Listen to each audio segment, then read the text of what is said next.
Salam, bugün biz indi Aksalındayıq. İndi burada tədbir gedirdik. Yəni məşq gedir. Rahat danışa bilmirəm. Bu mənim Ayaz sinif yoldaşımdır. Bu mənim də Ayaz və bu da Ayaz. İndi biz welcome to my house. Bu da Miray. Bu da Mirayımız. İndi welcome to my house. İndi biz welcome to my house oxuyacağıq. Və indi burada başqa siniflər ingilis dilində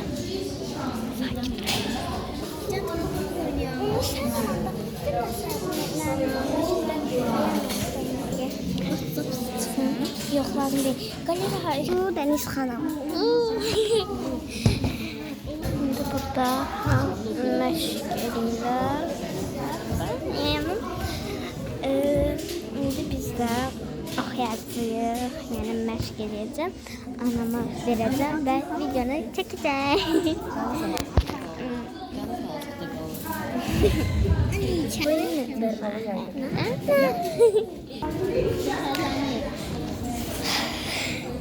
Bir saat gözləyəcək. Çünki yarım saat. Yarım saat. Bir saat yarım. Bir saat yarım gözləyəcəyik. Çünki başqa sinifdə bizdən qoşulub. Ona görə onların 5 dərsi var. Amma bizdə bugün 4 dərsimiz var idi. Və Aksalındayam. Baxın. İşte müəllimlər çəkilmişsə. Bir dəqiqə olacaq. 2 dəqiqə olacaq. Başqa sinif var. Burada bir dənə başqa siniflər var. Onlar qardaşım sinifidir. Yox. Və indi burada başqa bir dənə siniflər var. Onlar məşq edirlər və biz yarım dəqiqə gözləyəcəyik. Yarım dəqiqə yox. Yarım saat gözləyəcəyik. Sən mənə elə yadıma salırsan yarım saat. Hə, yarım saat gözləyəcəyik. Çünki bir dənə bizdə başqa sinifdə o biri siniflər gələcək bizim yanımıza, onlar da oxuyacaq və biz də məşq eləyəndə anam çəkəcək və siz də baxarsınız. Telefonu qapdım dənizdən. Osla. Baxın, saçımı düzəldim. Bu da Ayanın jaketidir. Türkiyədən alıb, hə? Yox, Türkiyədə. Almaniyadan alıb. Və mən də giymişəm. Çox qəşəng hissi verir.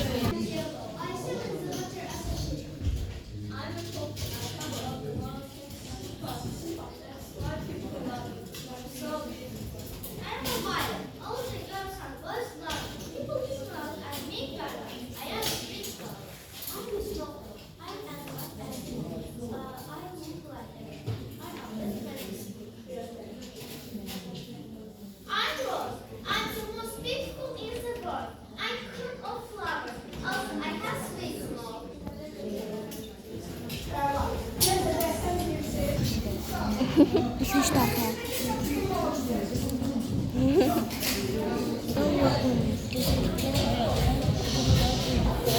Altına qoyaq, topdan çıxmışsın. Çağıranda yaxşı olur, ayağa biraz. Yox, dur ayağa, topdan. Gəl bu yana düzəltsin xala. Gəl bura xala düzəltsin. Hə. Gəl bu yana.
Aa, merhaba.